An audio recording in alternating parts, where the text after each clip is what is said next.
नमस्कार। आज मैं पुनः आपके समक्ष कक्षा 10वीं के पाठ 3 भारत से हम क्या सीखे लेकर उपस्थित हूँ। इस पाठ के लेखक हैं फ्रेडरिक मैक्स मूलर। वस्तुतः यह पाठ मैक्स मूलर द्वारा दिया गया एक भाषण है जिसका भाषांतरण अर्थात अनुवाद डॉक्टर भवानी शंकर त्रिवेदी ने किया है। इस पाठ को पढ़ने से पहले हम मैक्स मूलर से परिचित हो जाएं। तो आइए देखते हैं उनसे संबंधित कुछ जानकारियाँ यानी लेखक परिचय। बच्चों, आप जिनकी तस्वीर देख रहे हैं ये तस्वीर है फ्रेडरिक मैक्स मूलर की। इनका जन्म 6 दिसंबर 1823 ईस्वी को हुआ। इनका जन्म स्थान है डेसाउ नगर, जर्मनी। इन्हें कई भाषाओं का ज्ञान था, लेकिन प्रमुखतः ग्रीक, लैटिन एवं संस्कृत पर इन्हें अच्छी खासी जानकारी थी और ये अच्छे से उसे पढ़ सकते थे, बोल सकते थे। इन्होंने जर्मन भाषा में कई अनुवाद किए, जैसे हितोपदेश का, कठ और केन उपनिषद का, मेघदूत का इन्होंने पद्य अनुवाद किया है जर्मन भाषा में। बच्चों, आज हम जिस भाषण को पढ़ने जा रहे हैं उसे मैक्स मूलर ने अंग्रेज अधिकारियों को सिविल सेवा में चयनित होकर भारत आने पर कहा था। असल में पश्चिम देशों की ऐसी धारणा थी कि भारत देश पश्चिम देशों के मुकाबले कहीं पीछे की पंक्ति में खड़ा है। मैक्स मूलर ने चयनित अधिकारियों की यही धारणा तोड़नी चाहिए। भाषण में मैक्स मूलर ने भारत की प्राचीनता और विलक्षणता को प्रतिपादित करते हुए भारत आने वाले अंग्रेज अधिकारियों को यह बताया कि भारत से पूरे विश्व की सभ्यता बहुत कुछ सीखती आई है और ग्रहण करते आई है। उनके लिए भी यह एक सौभाग्यपूर्ण अवसर है कि वे यहाँ की सभ्यता संस्कृति से बहुत कुछ सीख सकते हैं और उसके बारे में बहुत कुछ जान सकते हैं। मैक्स मूलर ने अपने जीवन के अंतिम 30 वर्ष भारतीय ज्ञान को अपने जीवन का केंद्र बनाया। वे जर्मन मूल के ब्रिटिश नागरिक थे। उनकी शिक्षा ब्रिटेन में हुई और जीवन का अधिकांश भाग उन्होंने वहीं गुजारा। उन्होंने भारत पर शास्त्रीय और लोकप्रिय दोनों प्रकार का लेखन कार्य किया है, जिसके कारण पश्चिम के लोग भारत से अधिक परिचित हो सके। स्वामी विवेकानंद ने उन्हें वेदांतियों का वेदांती कहा है। महारानी विक्टोरिया ने 1868 ईस्वी में ऋग्वेद तथा संस्कृत के साथ यूरोपियन भाषाओं की तुलना आदि विषयों पर व्याख्यान देने के लिए उन्हें आमंत्रित किया था। उस भाषण को सुनकर वे इतनी प्रभावित हुईं कि उन्हें नाइट की उपाधि प्रदान कर दी, किंतु उन्होंने यह उपाधि स्वीकार नहीं किया। नाइट की उपाधि किसी भी क्षेत्र में महत्वपूर्ण कार्य करने पर दिया जाता है। यह ब्रिटेन की महारानी द्वारा दिया जाता है। मैक्स मूलर ने इसलिए इनकार कर दिया क्योंकि उन्हें लगा कि यह उपाधि उनके कार्य के समक्ष बिल्कुल नगण्य है, या फिर आप उसे तुच्छ कह सकते हैं। भारत से हम क्या सीखे भाषण की अगर हम चर्चा करें तो क्या आप जानते हैं कि यह पाठ हमारे पाठ्य पुस्तक में क्यों संकलित है? तो चलिए मैं आपका ध्यान इस ओर आकृष्ट करती हूँ। विश्वविख्यात भारतविद मैक्स मूलर का प्रसिद्ध भाषण पढ़ने के पीछे यह उद्देश्य है कि हम व्यापक एवं वैश्विक फलक पर भारत की समृद्धशाली शिक्षण व्यवस्था, भौगोलिक स्वरूप और सबसे महत्वपूर्ण भारतीय भाषा की विशेषता से परिचित हो सकें। पूरे भाषण को यदि हम पढ़ें तो सुविधा अनुसार उसे 2 अंशों में बांटकर हम पढ़ सकते हैं, जैसे एक भारत की विशेषता और दूसरा अंश भारत की भाषा। पूरे भाषण में इन 2 चीज़ों पर ही मैक्स मूलर ने कहा है। पहला है भारत की विशेषता। भारत की विशेषता किन संदर्भों में? तो विभिन्न संदर्भों में। वह कौन सा संदर्भ है? तो पहला है भूविज्ञान, फिर वनस्पति विज्ञान, नृवंश विद्या जिसे हम मानव शास्त्र भी कहते हैं, पुरातत्व के संदर्भ में, नीति कथाओं को लेकर उन्होंने भारत की विशेषता बताई है, दर्शन क्षेत्र, भाषा विज्ञान, विधि शास्त्र जिसे हम कानून भी कहते हैं, और भारत की भाषा के संदर्भ में उन्होंने बहुत कुछ कहा है। भारत की भाषा संस्कृत भाषा को लेकर उन्होंने कई बातें कही हैं। जब हम भाषण पढ़ेंगे तो समझेंगे। संस्कृत भाषा का संबंध उन्होंने अन्य कई भाषाओं से दिखाया है। पहला है ग्रीक, लैटिन, जर्मन, रूसी, फ्रेंच। जिस प्रकार से भारत की भाषाओं के मूल तथ्य संस्कृत भाषाओं में पाए जाते हैं, उसी तरह से यूरोप की भाषाओं के मूल तथ्य वहाँ के लैटिन तथा ग्रीक भाषाओं में पाए जाते हैं। संस्कृत, ग्रीक और लैटिन एक दूसरे के समतुल्य भी हैं और एक दूसरे के निकट भी हैं। निकटता के बारे में भाषा विज्ञान में बहुत विस्तृत रूप से दिया हुआ है। मैक्स मूलर यूरोपीय आईएएस चयनित व्यक्ति को संबोधित कर कह रहे हैं कि आपका भारत से क्या संबंध है। यदि आप जानना चाहते हैं तो सर्वप्रथम आपकी और उनकी भाषा यानी हमारी भाषा का आधार भारोपीय परिवार का भाषा होगा, यानी भारत और यूरोप की भाषा के संबंध के आधार पर ही हमारा संबंध भी है। दोनों की भाषा का मूल एक ही रहा है, इसलिए इसे भारोपीय भाषा भी कहते हैं। भारोपीय यानी भारत और यूरोप की भाषा। मैक्स मूलर यूरोपीय आईएएस चयनित व्यक्ति को संबोधित कर कह रहे हैं कि आपका भारत से क्या संबंध है। यदि आप जानना चाहते हैं तो सर्वप्रथम आपकी और उनकी भाषा यानी हमारी भाषा का आधार और भाषा का संबंध यूरोप और भारत की भारोपीय परिवार की भाषा से है। भारोपीय परिवार की भाषा यानी भारत और यूरोप की भाषा, दोनों की भाषा का मूल एक ही रहा है, इसलिए इसे भारोपीय भाषा भी कहते हैं। इसके बाद संस्कृत की चर्चा करते हुए वे इतनी दूर तक चले जाते हैं कि वो उसमें बहुत सारे शब्दों की चर्चा भी करते हैं, जो हम पाठ को पढ़ने के क्रम में जानेंगे। मैक्स मूलर कहना चाहते हैं कि भारत केवल शासन सत्ता के लिए आप न जाएं, भारत को जानने के लिए जाएं, उसे समझने के लिए जाएं कि भारत में है क्या। भारत के समुद्र, नदियाँ, पहाड़, सभी प्रकार की वनस्पति, वहाँ के मानव, उनकी भाषा, उनका इतिहास, वहाँ की संस्कृति, वहाँ की जितनी भी चीज़ें हैं, उनका संक्षिप्त रूप से इतनी सुंदर प्रस्तुति दी है कि सुनकर वहाँ के लोगों को भारत के प्रति एक सकारात्मक भावना उत्पन्न हुई होगी और वे भारत आने के बाद भारत को विध्वंस करने की चेष्टा न कर उनसे कुछ सीखना चाहेंगे। यही उनके इस संबोधन एवं इस भाषण का मूल राज है। वे भारत की विशेषताओं को जानें। वे कहते हैं कि भारत केवल धन कमाने के लिए न जाएं, न ही अपना साम्राज्य विस्तृत करने की दृष्टि से जाएं, बल्कि अपनी उन्नति का मार्ग भारत की भाषा, संस्कृति, धरोहरों में तलाशें।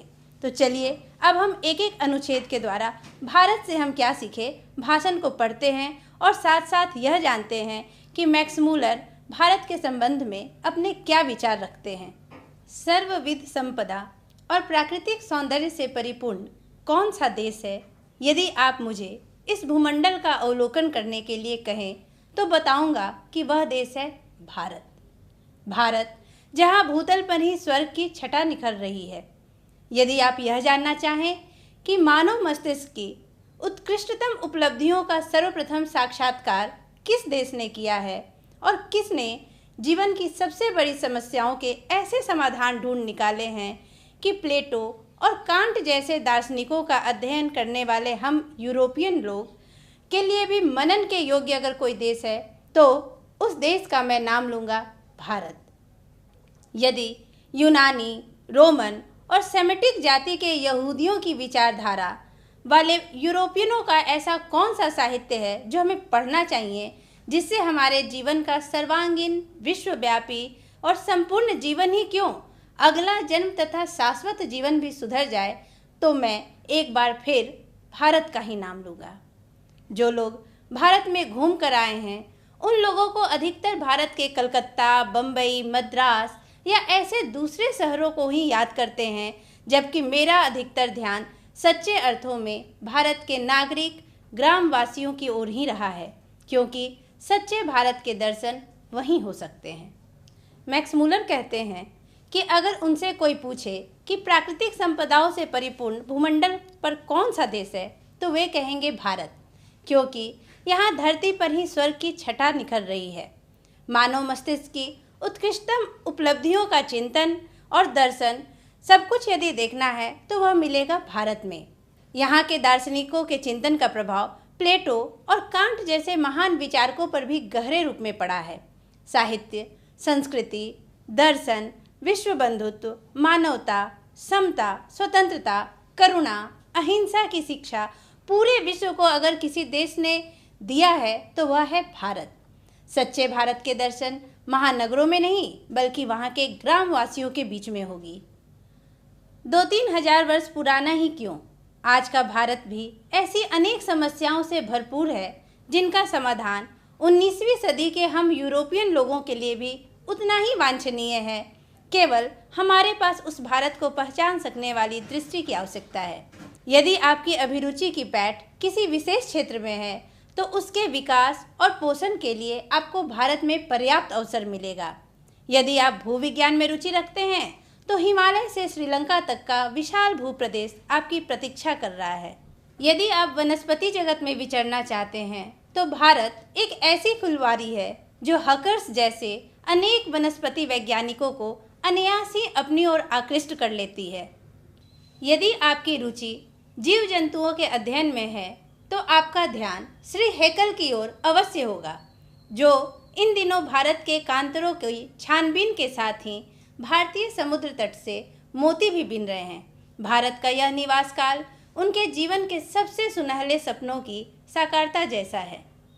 यदि आप नृवंश विद्या में अभिरुचि रखते हैं तो भारत आपको एक जीता जागता संग्रहालय ही लगेगा।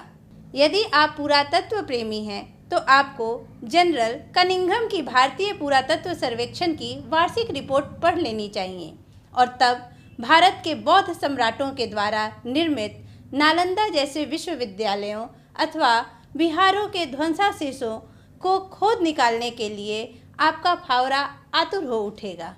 यदि आपके मन में पुराने सिक्कों के लिए लगाव है तो भारत भूमि में ईरानी, कोरियन, थ्रेसियन, पार्थियन, यूनानी, मैगडीनियन, शको, रोमन और मुस्लिम शासकों के सिक्के प्रचुर परिमाण में उपलब्ध होंगे।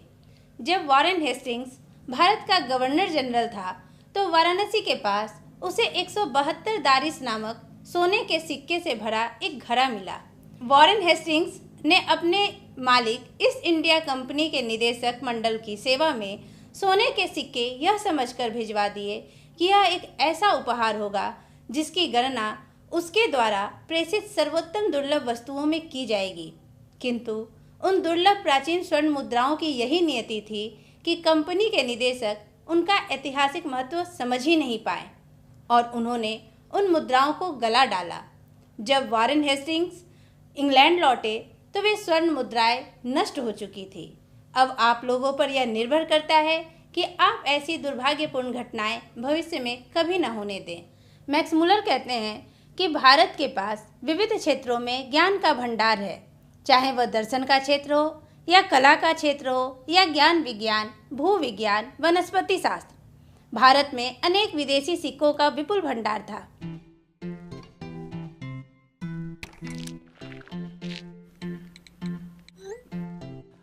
देखो, हाथ बेचारा अपना काम करते करते खुद ही कोरोना वायरस बन रहा है।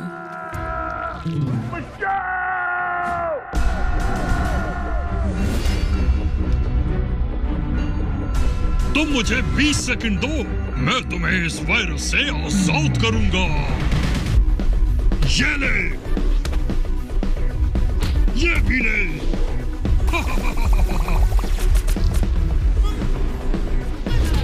भाग जा, ये कोने कोने में ले, दफा हो जा यहां से।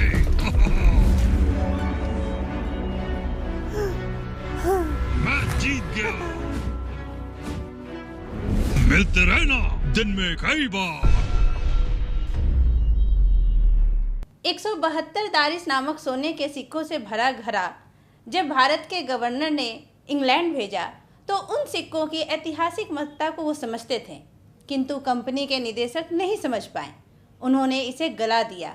इस घटना से भारत के तत्कालीन गवर्नर जनरल को बहुत दुख पहुंचा। दैवत्व विज्ञान पर भारत के प्राचीन वैदिक दैवत्व विज्ञान के कारण जो नया प्रकाश पड़ा है, उसके फलस्वरूप संपूर्ण दैवत्व विज्ञान को नया स्वरूप प्राप्त हो गया है। सच्चे दैवत्व विज्ञान की एक आधारशिला रखी जा चुकी है। नीति कथाओं के अध्ययन क्षेत्र में भी भारत के कारण ही समय समय पर नानाविध साधनों और मार्गों के द्वारा अनेक नीति कथाएं पूर्व से पश्चिम की ओर आती रही हैं। हमारे यहाँ प्रचलित कहावतों और दंत कथाओं का प्रमुख स्रोत अब बौद्ध धर्म को माना जाने लगा है। उदाहरण के लिए शेर की खाल में गधा की कहावत को ही ले लीजिए।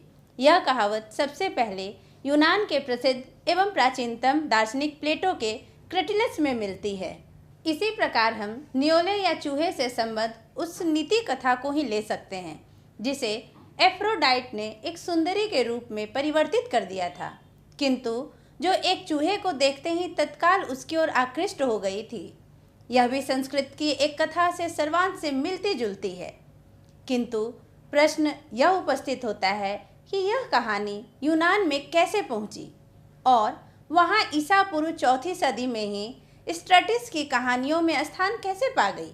इस क्षेत्र में भी अभी बहुत काम करना होगा। यद्यपि अभी यह निश्चित रूप से नहीं कहा जा सकता है कि ये दंत कथाएं पूर्व से पश्चिम को अथवा पश्चिम से पूर्व की ओर गईं, तथापि यह असंदिग्ध रूप से प्रमाणित हो चुका है कि सोलोमन के समय ही भारत, सीरिया और फिलिस्तीन के मध्य आवागमन के साधन सुलभ हो चुके थे।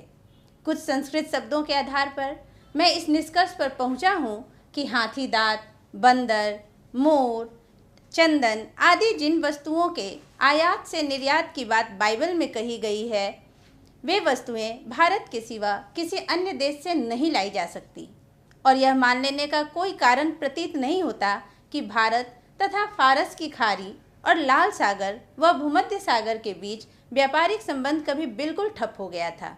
यहाँ तक कि शाहनामा के रचनाकार 10वीं-11वीं सदी में भी भारत के साथ यूरोप के ये व्यापारिक संबंध बंद नहीं हुए थे।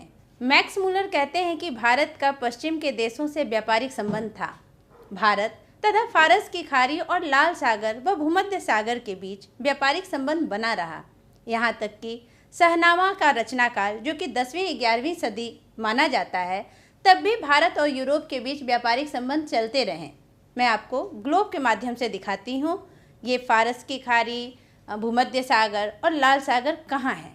ये ग्लोब है। ग्लोब पे आप भारत को देख सकते हैं, भारत का नक्शा यहाँ, और यूरोप यहाँ भारत, भारत के बाद आप देखिए यूरोप, यहाँ भारत और यूरोप, इन दोनों के बीच व्यापारिक संबंध स्थापित करने के लिए ये समुद्री मार्ग पहले अपनाया जाता था। आप देख सकते हैं ये कितनी लंबी दूरी तय करके समुद्र के मार्ग से भारत और यूरोप के बीच व्यापारिक संबंध स्थापित होते थे। किंतु जब आप यहाँ देखेंगे, ये है भूमध्य सागर और यहाँ लाल सागर है। इन दोनों के बीच जब भूमध्य सागर और लाल सागर के पास स्वेज नहर का निर्माण हुआ, तब स्वेज मार्ग से भारत और यूरोप के बीच का व्यापारिक संबंध और गहराया, क्योंकि यह मार्ग की दूरी कम हो गई। आप देख सकते हैं पहले इतनी लंबी दूरी तय करके व्यापारिक संबंध बनाए जाते थे समुद्री मार्ग के द्वारा, किंतु ये जब बना तो भारत और यूरोप ही नहीं, विश्व के बहुत सारे ऐसे देश हैं जिनको इस मार्ग का लाभ हुआ और यूरोप और भारत के बीच भी संबंध, व्यापारिक संबंध और गहराया, क्योंकि दूरियां कम हो गई। आपने ग्लोब के माध्यम से देखा कि भारत और यूरोप के बीच व्यापारिक संबंध चलते रहे समुद्री मार्ग के द्वारा। इस प्रकार भारतीय कथाएं और शब्द निर्यात अबाध गति से व्यापारियों द्वारा भी ढोए गए। धर्म के प्रचार प्रसार से भी जातक कथाओं का विस्तार हुआ। यूनान के दार्शनिक प्लेटो के क्रेटिलस की कहानी में, 4वीं सदी के स्ट्रैटिस की कहानियों में भी भारतीय कथाओं का प्रवेश मिलता है। आर्य, द्रविड़, मुंडा आदि जातियों के भाषा विज्ञान के साथ साथ यूनानी, पूची, हूण, अरब, ईरानी और मुगल आक्रमणकारियों के भाषा मिश्रण से भी यह कार्य संपन्न हुआ। यूनान के दार्शनिक प्लेटो के क्रेटिलस की कहानी में, 4वीं सदी के स्ट्रैटिस की कहानियों में भी भारतीय कथाओं का प्रवेश मिलता है। आर्य, द्रविड़, मुंडा आदि जातियों के भाषा विज्ञान के साथ साथ यूनानी, पूची, हूण, अरब, ईरानी और मुगल आक्रमणकारियों के भाषा मिश्रण से भी यह कार्य संपन्न हुआ।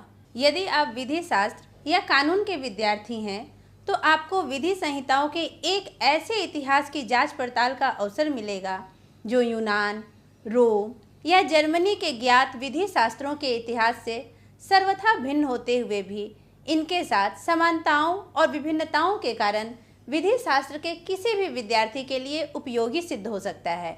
उदाहरण के लिए हम धर्मसूत्रों या समयाचारिक सूत्रों को ही ले लें। ये धर्मसूत्र मानव धर्मशास्त्र जैसे परवर्ती विधि ग्रंथों की आधारभूत सामग्री उपलब्ध कराते हैं। यदि आप लोगों को अत्यंत सरल राजनैतिक इकाइयों के निर्माण और विकास से संबंध प्राचीन युग के कानून के पुरातन रूपों के बारे में इधर जो अनुसंधान हुए हैं और उनके महत्व और वैशिष्ट्य को परख सकने की क्षमता प्राप्त करनी है, तो आपको इसके लिए आज भारत की ग्राम पंचायतों के रूप में इसके प्रत्यक्ष दर्शन का सुयोग अनायास ही मिल जाएगा। भारत में धर्म के वास्तविक उद्भव, उसके प्राकृतिक विकास का प्रत्यक्ष परिचय मिल सकता है। भारत ब्राह्मण या वैदिक धर्म की भूमि है। बौद्ध धर्म की यह जन्मभूमि है। पारसियों के जरथुस्त्र धर्म की यह शरण स्थली है। भारत में आप अपने आप को सर्वत्र अत्यंत प्राचीन और सुदूर भविष्य के बीच खड़ा पाएंगे। वहाँ आपको ऐसे सुअवसर भी मिलेंगे जो किसी पुरातन विश्व में ही सुलभ हो सकते हैं। आप आज किसी भी ज्वलंत समस्या को ले लीजिए, वह समस्या चाहे लोकप्रिय शिक्षा की हो या उच्च शिक्षा, चाहे संसद में प्रतिनिधित्व की बात हो अथवा कानून बनाने की बात क्यों न हो, भारत के रूप में आपको एक ऐसी प्रयोगशाला मिलेगी जैसे विश्व में अन्यत्र कहीं नहीं मिल सकती। संस्कृत भाषा के द्वारा आपको चिंतन की एक ऐसी गंभीर धारा में अवगाहन करने का अवसर मिलेगा जो अभी तक आपके लिए अज्ञात थी। मानव मस्तिष्क के चाहे किसी भी क्षेत्र को आप अपने वैशिष्ट अध्ययन का विषय क्यों न बना लें, चाहे वह भाषा का क्षेत्र हो या धर्म का, दैविक विज्ञान का हो या दर्शन का, चाहे विधि शास्त्र या कानून का हो अथवा रीति रिवाजों व परंपराओं का, प्राचीन कला का या शिल्प का हो अथवा पुरातन विज्ञान का, इनमें से प्रत्येक क्षेत्र में विचरण करने के लिए भले ही आप चाहें न चाहें आपको भारत की शरण लेनी ही होगी। यदि आप भारत के इतिहास के किसी एक अध्ययन का भी सम्यक अध्ययन, व्याख्या, विवेचन कर ले तो आप पाएंगे कि हमारे स्कूलों और कॉलेजों में पढ़ाए जाने वाले इतिहासों के सब अध्याय मिलकर भी एक क्षण के लिए उसकी बराबरी नहीं कर सकते। मैं अभी आज के भारतीय साहित्य की चर्चा करना नहीं चाहूँगा, किंतु भारत की उस अत्यधिक प्राचीन भाषा की चर्चा करूँगा जिसका नाम है संस्कृत। अब आप पूछेंगे कि ऐतिहासिक दृष्टिकोण से संस्कृत सर्वातिशायी क्यों है। बच्चों, आपको याद होगा कि मैंने पाठ के प्रारंभ में ही कहा था कि भाषण को हम 2 अंशों में बांटकर पढ़ सकते हैं। अभी तक हमने जितने भाषण को सुना वह भारत के विभिन्न संदर्भों में विशेषताओं के विषय में था, किंतु अब भाषण का यह अंश संस्कृत भाषा से जुड़ा हुआ है जिसे अब हम आगे पढ़ेंगे। संस्कृत की सबसे पहली विशेषता है इसकी प्राचीनता, क्योंकि हम जानते हैं कि ग्रीक भाषा से भी संस्कृत का काल पुराना है। ग्रीक और लैटिन भाषाएं लोगों को सदियों से ज्ञात है और निसंदेह यह भी अनुभव किया जाता रहा था कि इन दोनों भाषाओं में कुछ न कुछ साम्य अवश्य है, किंतु समस्या यह थी कि इन दोनों भाषाओं में विद्यमान समानता को व्यक्त कैसे किया जाए।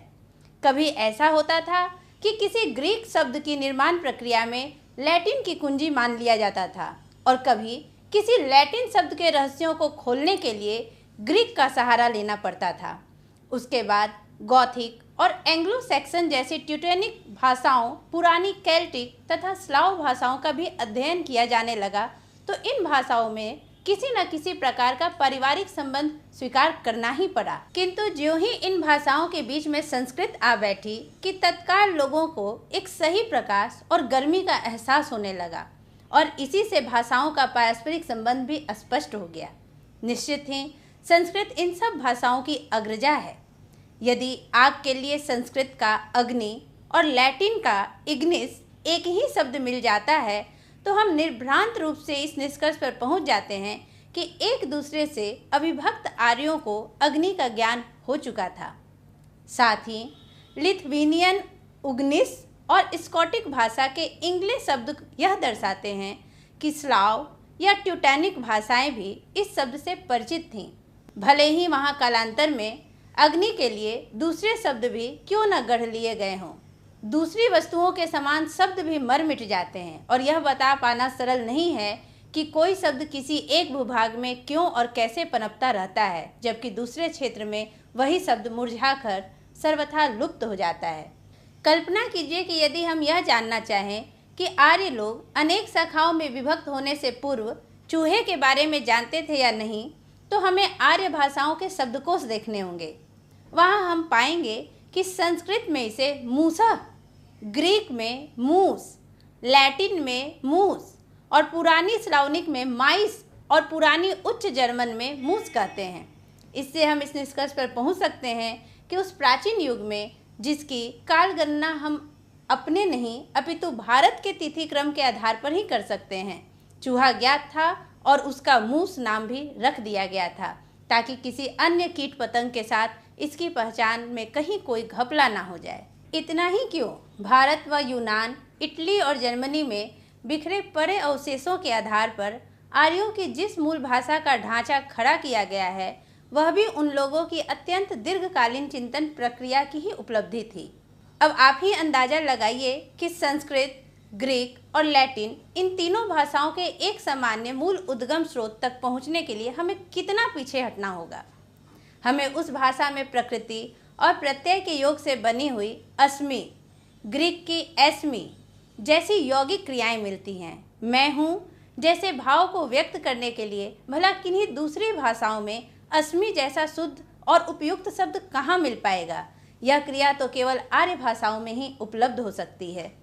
एक भाषा बोलना एक माँ के दूध पीने से भी बढ़कर एकात्मकता का परिचायक है और भारत की पुरातन भाषा संस्कृत सारभूत रूप से वही है जो ग्रीक, लैटिन या एंग्लो सैक्सन की भाषाएं हैं। संस्कृत भाषा और उसका साहित्य, याद रहे कि यह साहित्य 3000 से भी अधिक लंबे काल तक फैला हुआ है और यूनान व रोम के संपूर्ण साहित्य से भी कहीं अधिक विशाल है। मुझे उस एक दिन की भी याद है जब इतनी गर्मी थी कि किसी काम में मन ही नहीं लग रहा था। तभी एक सांध्य कक्ष में हमारे एक मास्टर डॉक्टर क्ली ने बताया कि भारत में एक ऐसी भाषा बोली जाती थी जो ग्रीक और लैटिन ही क्यों, जर्मन और रूसी के भी सर्वथा समान थी। यह सुनकर पहले तो हम लोगों ने सोचा कि मास्टर साहब शायद आज हल्के फुल्के मूड में हैं और कुछ मजाकिया बातें कर रहे हैं, किंतु मास्टर साहब ने तो तत्काल संस्कृत, ग्रीक और लैटिन के संख्यावाचक शब्द सर्वनाम और समान धातु रूप श्याम पट पर लिख दिखाए। अब तो हमारे सामने एक ऐसे तथ्य उपस्थित थे जिनके आगे नतमस्तक होना ही पड़ा। मैक्स मूलर ने इस अंश में संस्कृत की अनेक विशेषताओं की ओर हमारा ध्यान आकृष्ट किया है, जैसे संस्कृत की प्राचीनता ग्रीक भाषा से भी प्राचीन है। संस्कृत का अग्नि, लैटिन का इग्निस, लिथुवेनियन का उग्निस और स्कॉटिक भाषा के इंग्ले, यह सब दर्शाते हैं कि इनमें भाषिक स्तर पर कहीं न कहीं समानता थी। डॉक्टर क्ली के मतानुसार ग्रीक और लैटिन ही नहीं, जर्मन और रूसी के समान भी एक भाषा भारत में बोली जाती थी। संस्कृत, ग्रीक और लैटिन के संख्यावाचक शब्द, सर्वनाम और आदि में काफ़ी समानता है। आइए इन्हें हम एक चार्ट के माध्यम से समझें।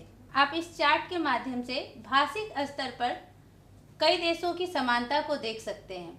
देखिए, संस्कृत में मूसा जो शब्द बोले जाते थे, ग्रीक में वही शब्द मूस के रूप में बोले जाते थे, लैटिन में मूस, स्लावनिक या रूसी, स्लावनिक भाषा जो है वह रूसी भाषा को कही जाती है। रूसी भाषा में मूस को ही माइस कहते थे और जर्मन में, यानी पुरानी जर्मनी की जो पुरानी भाषा है, पुरानी जर्मन, उसमें मूस कहते थे। आप फिर से एक बार देख सकते हैं, संस्कृत में जिसे मूसा कहा जाता था, ग्रीक में उसे ही मूस, लैटिन में मूस, स्लावनिक या रूसी भाषा में माइस और जर्मन यानी पुरानी जर्मन भाषा में उसे मूस कहते थे, जिसे आज हम हिंदी में चूहा कहते हैं और इंग्लिश में रैट। कुछ शब्द यहाँ भी मैंने दिए हैं, आप देख सकते हैं भाषिक समानता कैसे है। संस्कृत में मातृ, तो ग्रीक में इसे माटेर कहते थे, लैटिन में मातेर, फारसी में मादर, जर्मन में मुत्तेर, अंग्रेजी में मदर और हिंदी में अभी हम माता कहते हैं। आप ये देख सकते हैं कि ये सारे शब्दों में समानता कहीं ना कहीं दिख पड़ रही है। ऐसे ही एक शब्द और मैंने दिया है और वह शब्द है संख्यावाची। संस्कृत में जिसे एक कहते हैं, ग्रीक में उसे हैन कहते थे, लैटिन भाषा में अण, फारसी में यक, जर्मन में एन, अंग्रेजी में वन और हिंदी में एक।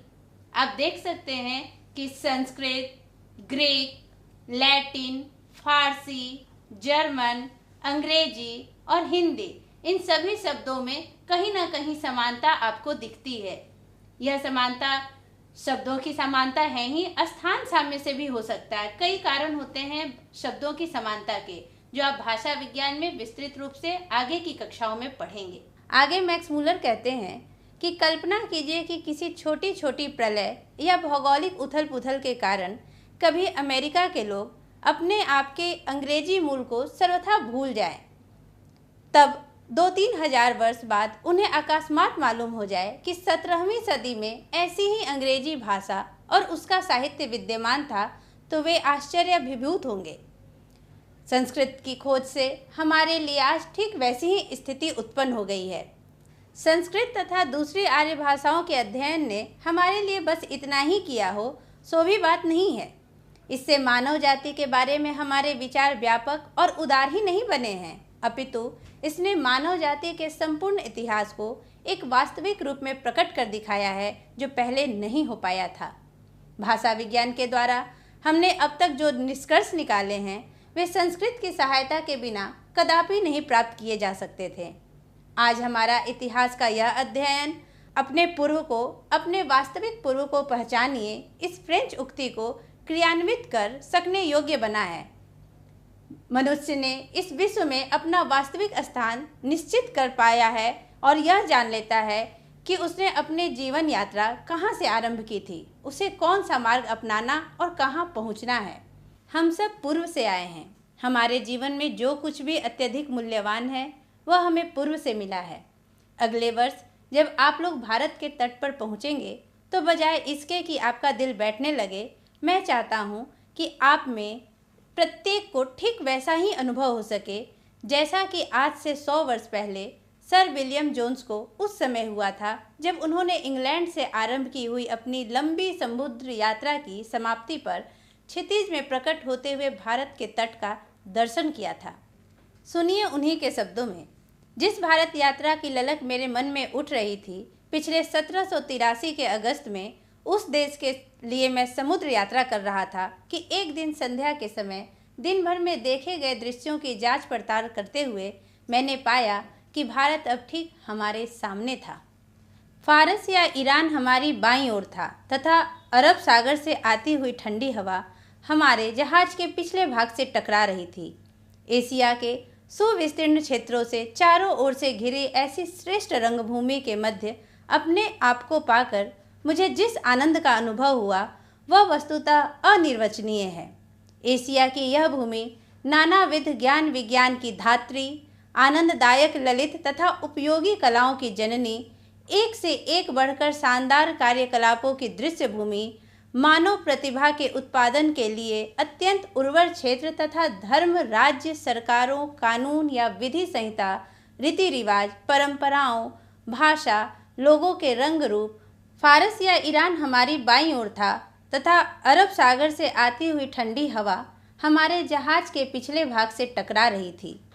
एशिया के सुविस्तीर्ण क्षेत्रों से चारों ओर से घिरी ऐसी श्रेष्ठ रंगभूमि के मध्य अपने आप को पाकर मुझे जिस आनंद का अनुभव हुआ, वह वस्तुतः अनिर्वचनीय है। एशिया की यह भूमि नानाविध ज्ञान विज्ञान की धात्री, आनंददायक ललित तथा उपयोगी कलाओं की जननी, एक से बढ़कर एक शानदार कार्यकलापों की दृश्य भूमि, मानव प्रतिभा के उत्पादन के लिए अत्यंत उर्वर क्षेत्र तथा धर्म, राज्य, सरकारों, कानून या विधि संहिता, रीति रिवाज, परंपराओं, भाषा, लोगों के रंग रूप और आकार प्रकार की दृष्टि से अपने अत्यधिक विविधता के कारण सदा से सर्वत्र सम्मान की दृष्टि से देखी जाती रही है। मैं यह कहे बिना नहीं रह सकता कि कितना अधिक विशाल और महत्वपूर्ण क्षेत्र अभी तक अनदेखा ही रह गया और कितने बड़े व ठोस लाभ अभी तक प्राप्त नहीं किए जा सके। भारत को सर विलियम जोन्स जैसे अभी न जाने कितने सब स्वप्नदर्शियों की आवश्यकता है। भारत को सर विलियम जोन्स जैसे अभी न जाने कितने स्वप्नदर्शियों की आवश्यकता है। यदि आप लोग चाहें तो भारत के बारे में वैसे ही सुनहरे सपने देख सकते हैं और भारत पहुंचने के बाद एक से बढ़कर एक शानदार काम भी कर सकते हैं। आप नए सिकंदर को यह सोचकर निराश नहीं होना चाहिए कि गंगा और सिंध के पुराने मैदानों में अब उसके लिए विजय करने को कुछ भी शेष नहीं रहा। भाषण के आखिरी अंश में युवा अंग्रेज अधिकारियों को मैक्स मुलर ने सर विलियम जोन्स की तरह सपने देखने के लिए प्रेरित किया है। 37 वर्ष की उम्र में भारत यात्रा पे जब विलियम जोन्स निकले थे तो एक नए देश के नए रूप रंग और उसकी प्राकृतिक सुषमा को देखने के लिए बेताब हो उठे थे। उन्होंने कहा है कि युवा अधिकारी जब भारत के तट पर पहुँचे तब उन्हें वैसा ही अनुभव होना चाहिए जैसा कि 100 वर्ष पहले सर विलियम जोन्स को अनुभव हुआ था। यूनान का सिकंदर कई देशों को पराजित कर विश्व विजेता बना था। वह भारत में भी राजनीतिक विजय के लिए कदम बढ़ाया था, लेकिन आप नए सिकंदर बने। आप भारत को राजनीतिक विजय के रूप में न देखें, बल्कि वहाँ अपार संभावना है। आप वहाँ की संस्कृति, साहित्य, भाषा, इतिहास, धरोहरों को देखें। राजनीतिक विजय की अपेक्षा सांस्कृतिक विजय शानदार होगी, क्योंकि भारतीय इतिहास और साहित्य अपरिमित और अनंत है। आप यह सोचकर निराश न हो कि भारत में विजय के लिए अब कुछ भी शेष नहीं रहा। पूरे भाषण के क्रम में हमने कई भाषाओं का जिक्र देखा, सुना, जिसमें भारोपीय परिवार एक भाषा आई। भारोपीय परिवार यानी भारत और यूरोप की भाषा, भारत यूरोप के परिवार की एक भाषा। इसके अंतर्गत संस्कृत। पूरे भाषण के क्रम में हमें कई भाषा परिवार का जिक्र मिला है, जिनमें पहला है भारोपीय परिवार। भारोपीय परिवार यानी भारत और यूरोप के परिवार की भाषा। इसके अंतर्गत Sanskrit, Greek, Latin, French, German, अंग्रेजी, रूसी, हिंदी आदि आते हैं। दूसरा सेमेटिक यानी सामी परिवार की भाषा, यह एशिया और अफ्रीका में बोली जाती है। तीसरा हैमेटिक यानी हामी परिवार की भाषा, ये भाषाएं उत्तरी अफ्रीका में बोली जाती हैं। फिर है फारसी यानी जिसे आधुनिक ईरानी कहते हैं, यह फारस में बोली जाती थी। केल्टिक भाषा का भी जिक्र हुआ है, तो केल्टिक मध्य यूरोप, आयरलैंड, वेल्स, ब्रिटेनी यानी ब्रिटेन और फ्रांस और स्कॉच में बोली जाती थी। ग्रीक का नाम आपने सुना है, संस्कृत के साथ साथ आया है। ग्रीक का एक अन्य नाम हेलेनिक भी है। यह प्रमुखतः यूनान की भाषा थी, यूरोप में बोली जाती थी। यह प्रमुख रूप से यूनान की भाषा मानी जाती है। इसके बाद एक भाषा का और जिक्र हमेशा हुआ है, संस्कृत, ग्रीक और लैटिन। तो ये है लैटिन। लैटिन को इतालिक भी कहते हैं। यह यूरोप के मूलतः रोम की भाषा थी। इसे रोम की राजभाषा का भी गौरव प्राप्त है। इसके बाद आया है फ्रेंच फ्रांस में बोली जाती थी।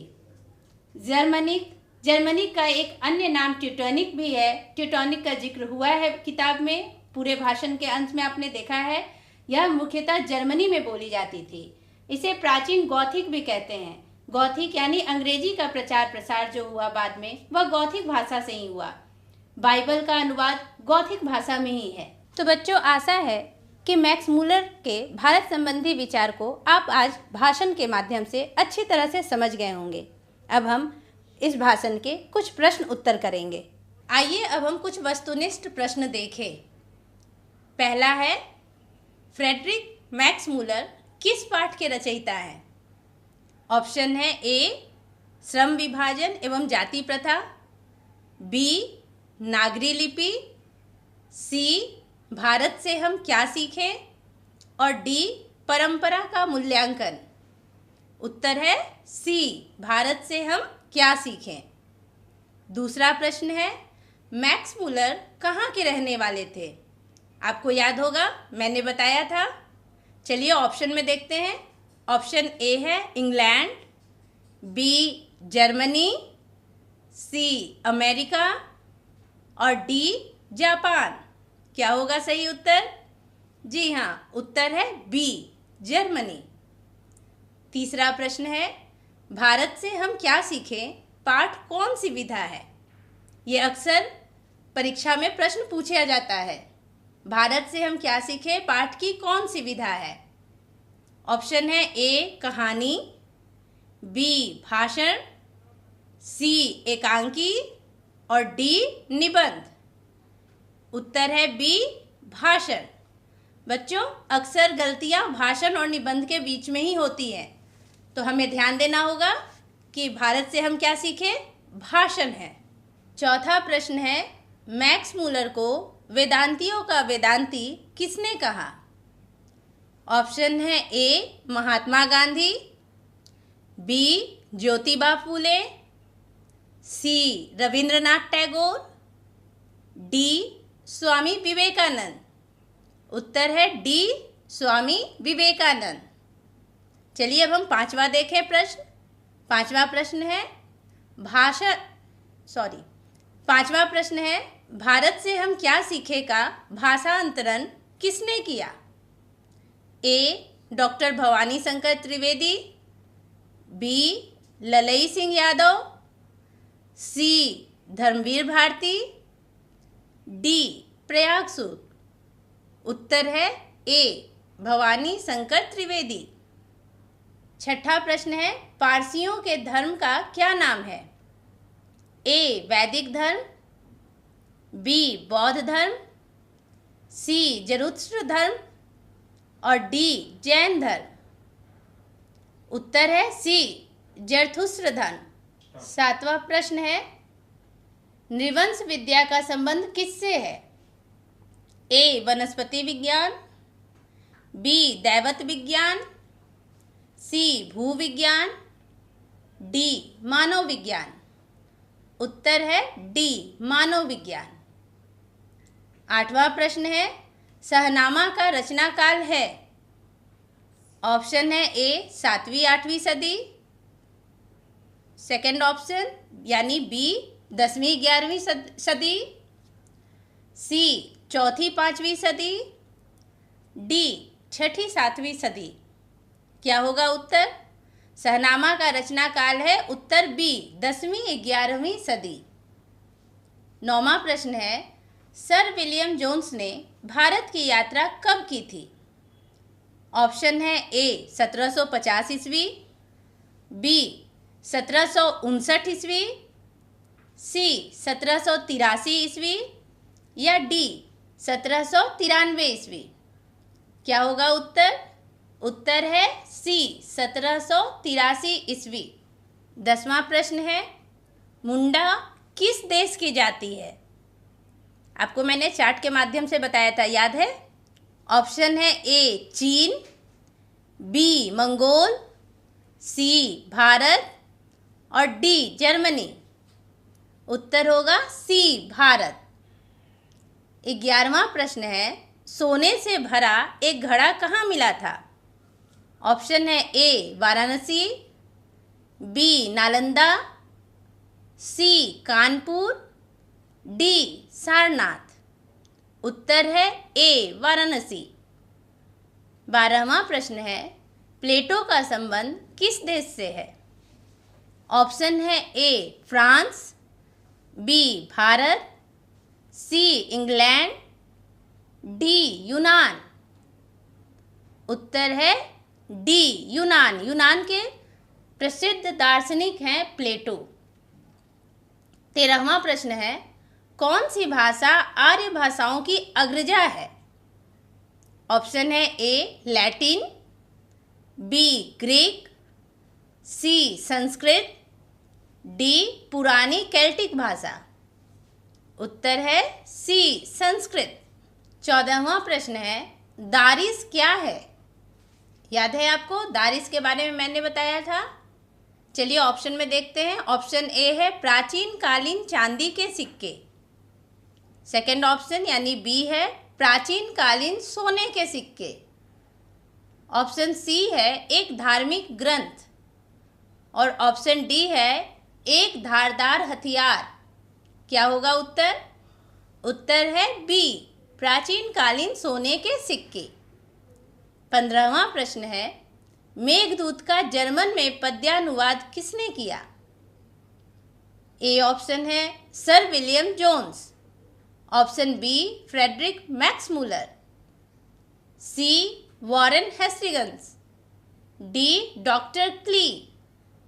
उत्तर होगा बी फ्रेडरिक मैक्स मूलर। 16वां प्रश्न है, श्री हैकल थे, क्या थे? ऑप्शन है ए वनस्पति वैज्ञानिक, बी भूगर्भ शास्त्री, सी खगोलविद या डी प्राणी वैज्ञानिक। उत्तर होगा डी प्राणी वैज्ञानिक। 17वां प्रश्न है, लैटिन में चूहा के लिए कौन सा शब्द प्रयुक्त किया जाता है? ए मूश, बी मूस, सी मूस या डी माइस। उत्तर है बी मूस। 18वां प्रश्न है, सर्वातिशायी का अर्थ क्या है? ऑप्शन है ए सादृश्य, बी असभ्य, सी उदारता या डी जिसमें सारी चीजें समाहित हो। जी हाँ, उत्तर होगा डी सर्वातिशायी का अर्थ है जिसमें सारी चीजें समाहित हो। उत्तर डी। 19वां प्रश्न है, हकर्स कौन थे? ए ऑप्शन है वनस्पति वैज्ञानिक, बी भूगर्भ शास्त्री, सी खगोलविद या डी प्राणी वैज्ञानिक। जी हाँ, उत्तर है ए वनस्पति वैज्ञानिक। 20वां प्रश्न है, सोने के सिक्कों से भरा घड़ा किसे मिला था? ऑप्शन है A General Cunningham, B Sir William Jones, C Warren Hastings, D Max Muller. याद है आपको कि सोने के सिक्के से भरा घड़ा किसे मिला था? जी हाँ, बिल्कुल सही। उत्तर है सी वॉरेन हेस्टिंग्स। 21वां प्रश्न है, मैक्स मूलर ने नया सिकंदर किसे कहा है? बच्चों, ये प्रश्न अक्सर मैट्रिक के एग्जाम में पूछे जाते हैं, इसलिए आपको इसका ध्यान देना होगा इस प्रश्न के उत्तर पे, और कोई संशय नहीं होनी चाहिए इसमें। ऑप्शन है ए युवा अंग्रेज अधिकारियों को, या बी भारतीय जनता को, या सी गांव में रहने वाले को, या डी अंग्रेज सैनिकों को। इसका उत्तर होगा ए युवा अंग्रेज अधिकारियों को। 22वां प्रश्न है, अपने पूर्व को, अपने वास्तविक पूर्व को पहचानिए, यह कौन सी उक्ति है?